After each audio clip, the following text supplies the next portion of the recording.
Bonjour les amis, aujourd'hui on se retrouve pour une nouvelle vidéo dans laquelle je vais vous présenter le logiciel OpenToonz, qui est un logiciel d'animation qui est utilisé par les studios Ghibli et notamment Matt Groening pour faire Futurama. Il se peut que lorsque vous atterrissez sur le site de la page d'accueil d'OpenToonz, il soit en japonais. Donc pour ce faire, vous le mettez en anglais avec en haut à droite, voilà, vous cliquez sur English et le site devient en anglais. Vous descendez et vous accédez au téléchargement. OpenToonz. Voilà. Donc vous cliquez,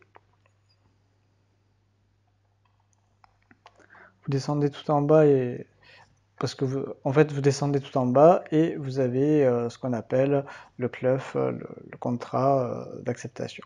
Vous avez ce qu'on appelle le CLUF. Donc vous téléchargez la version Windows, vous l'installez comme un autre logiciel, voilà.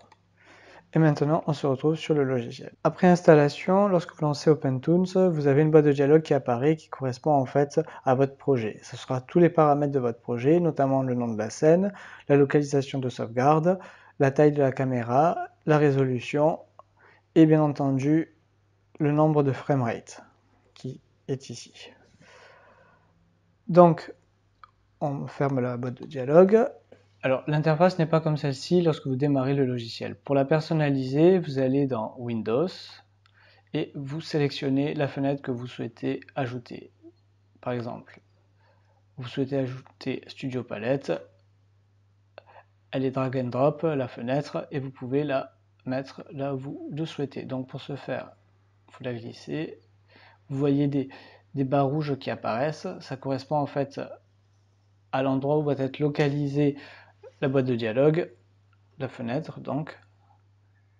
Voilà. Donc là je l'ai mis en haut.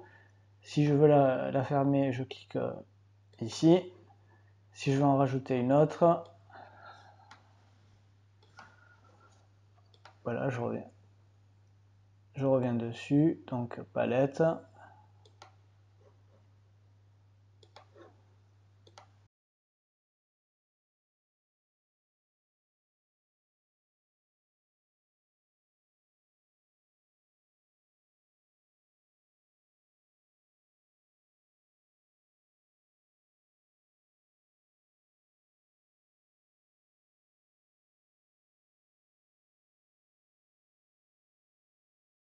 Là, vous pouvez jongler en fait avec les différents panneaux de l'interface.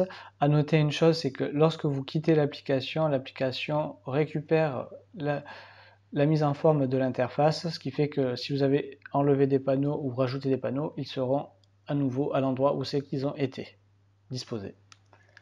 Maintenant, ce que nous allons faire, c'est de rajouter le format MP4, car la prise en charge du format MP4 n'est pas prise en charge de manière native avec le logiciel OpenToonz. Alors pour ce faire, nous allons dans Files, nous vérifions que dans Output Setting, il n'y soit pas. Effectivement, il n'y est pas, il n'est pas disponible. Donc on ferme et on va devoir rajouter le format MP4 dans les préférences. Donc pour cela, lorsqu'on ouvre la boîte de dialogue préférences, nous avons l'onglet général, interface, etc., etc. Et nous, ce qui nous importe, c'est l'import et l'export. Et c'est à cet endroit-là que nous allons spécifier la localisation du format FFmpeg qui correspond au format MP4. Donc pour cela, nous allons le télécharger. ffmpeg.org, nous cliquons directement sur Download, on clique ensuite sur Windows Package, et ensuite nous allons sur Windows Builds.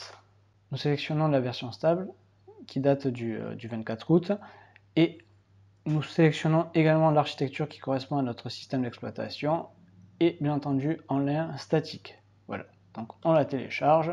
Après avoir extrait l'archive, vous allez rechercher le dossier concernant le format MP4, FFmpeg, et vous le pointez sur le dossier bin.